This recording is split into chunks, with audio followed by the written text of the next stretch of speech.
Hi, in this video we will talk about the Internet of Things. So let's start with what's a thing?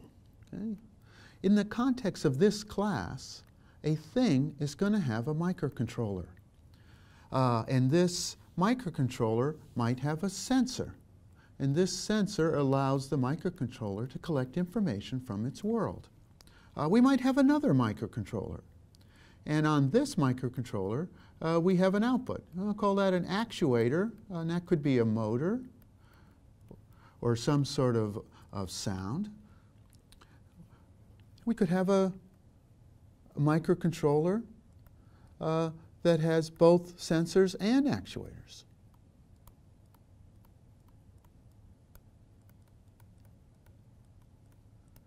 What else might we put onto our system here?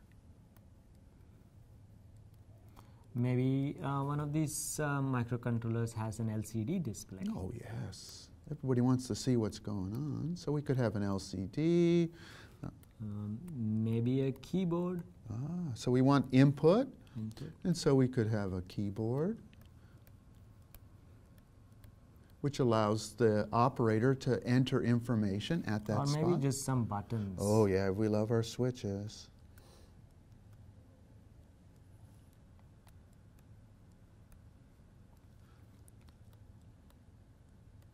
And I like LEDs.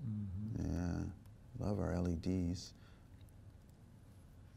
So we'll put switches and LEDs. So a thing is a microcontroller with inputs, with outputs, and intelligent decision making in order to perform some purpose. Basically, the embedded systems we've been studying all through this course. Yes. All right.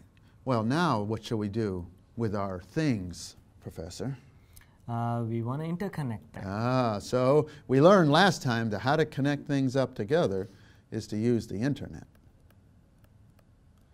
And the Internet is a connection of connections.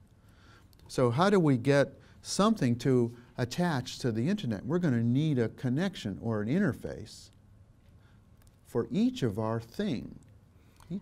Can we make this interface wireless? Oh, of course, because nobody likes wires. Okay, so we're going to use Wi-Fi and put a CC3100 onto each of these things, which will allow us to connect up to the Internet.